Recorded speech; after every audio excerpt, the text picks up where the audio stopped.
ዝም ብሎ ጾመ ሐዋርያት ገባ ብሎ 9 ሰዓት ምሳን መብላት ወይም 11 ሰዓት ለምሽቱ 1 ሰዓት ያው ጾም ማለት የምግብ አድማ አይደለም።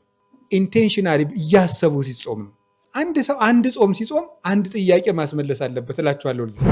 1000 ጊዜ ንስሐ ገብተን 1000 ጊዜ ኃጢአት ልንሰራ እንችላለን። 1000 ጊዜ ቃል ገብተን 1000 ጊዜ አፍርሰንም ሊሆን ይችላል። መንፈስ ቅዱስ ግን ተስፋ እስካልቆረጥን ድረስ ያንን ግንብ የሚሰብርበት ቀን አለ። አመሌ ከፍቷል፣ ኃጢአቴም ጎጆ ሰርቶብኛል፣ አልለወጥም የምንለውን ሁሉ መንፈስ ቅዱስ ይለውጣል። አንድ ሁል ጊዜ በጣም የምወደው አንድ ቃል አለ። ቶሎ ቶሎ እንኳን ማልናገረው ደስ ስለሚለኝ ማለት ነው። አእምሮን ሁሉ የሚያልፍ የእግዚአብሔር ሰላም ከእናንተ ጋር ይሁን የሚል። እኛ ታምር ፈላጊ ባንሆንም ዳሶ የሚፈውስ ጸልዮ መልስ የሚያመጣ አባት ግን ያስፈልገናል።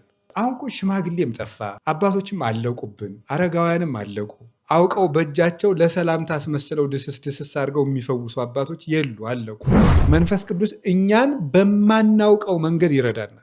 እንጎዳበታለን ባልነው ነገር እንድንጠቀምበት፣ አልቋል ያልነው ነገር በረከት እንዲሆን፣ ጠፍቷል ያለው እንዲገኝ፣ ጠላት ነው ይገለናል ያልነው ሰው ወዳጅ እንዲሆነን በማድረግ ከኛ ግምትና ቁጥጥር ውጭ በሆነ ከኛ እውቀት ውጭ በሆነ መንገድ የሚገኝ የእግዚአብሔር ሰላም ፍጹም ስጋዊ እንኳ ብንሆን ይሄን 3 ነገር ሊያደርግልን መንፈስ ቅዱስ ከኛ ርቆ አያውቅም። መመነን ቀላል ነው። ቤትውና ቀላል ነው። ቅጠል መብላት ቀላል ነው። ባህር ውስጥ መጸለይ ቀላል ነው። 150 ዳዊትን 100 ጊዜ መጸለይ ቀላል ነው። ከማን ጋር ሲሆኑ? ከመንፈስ ቅዱስ ጋር ሲሆኑ። መንፈስ ቅዱስ ሲርቅሳ አቡነ ዘበሰማያት ከድንጋይ እሺ ትከብዳለች።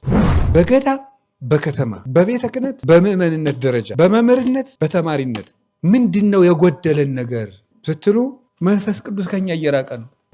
ስለ ዘረኝነት እየተነገረን የማይገባን ስለምንድን ነው? ሰው በጎጠኝነት እየተራረደ ያለው ምንድን ነው? ሰው የክርስቶስን መስቀል ይዞ የሚተራረደው ለምንድን ነው? ለምንድን ነው ውስጥ ለውስጥ የሚሄደው? ለምንድን ነው አንድ መሆን ያቃተን? መንፈስ ቅዱስን ውጣልን ስላልነው። ቤተ ክርስቲያን ግርማዋ ኃይሏ ይሄ ነበረ። ይሄ እየጠፋ ሲመጣ ቤተ ክርስቲያን ዝቅ ማለት ትጀምራለች። ሁሉም ያስለቅሳታል፣ ሁሉም ያደማታል፣ ሁሉም ይወጋታል፣ ሁሉም ይነክሳታል። አቅም የለሽ ትሆናለች፣ ትደፈራለች። ለምን ሲባል የሰው ልጅ ሁልጊዜ ከሚደሰትበት ግን በነፍሱ ከሚጠላው ኃጢአት መውጣት የሚያቅተው ለምንድን ነው ሲባል መንፈሳዊ ሰው ሁልጊዜ የተረጋጋ ነው፣ ልቡም አይረበሽም። ክርስቲያን በቀመር የሚኖር ሳይሆን በመንፈስ ቅዱስ የሚመራ ነው። ዘመንን የሚሻገር መንፈሳዊ ክርስቲያን እንጂ የእውቀት ክርስቲያን አይደለም። አጥተን ካልወደድ ነው እግዚአብሔርን፣ ተሰድበን ካልወደድ ነው፣ ተገፍተን ካልወደድ ነው፣ ቤታተን ካልወደድ ነው፣ ሰው ጠልቶን ካልወደድ ነው። ምንድነው ለእግዚአብሔር የምናደርገው ነገር? ፍቅራችንስ የምንገልጥበት በለስ የትኛው ነው? የመንፈስ ቅዱስ ኃይል ዛሬም ቤተክርስቲያን ውስጥ መኖሩን በምን ታረጋግጣለህ ስትሉኝ፣ ድሮ ሐዋርያት በስጋ ደካማ ሆነው ያን ሁሉ መስራት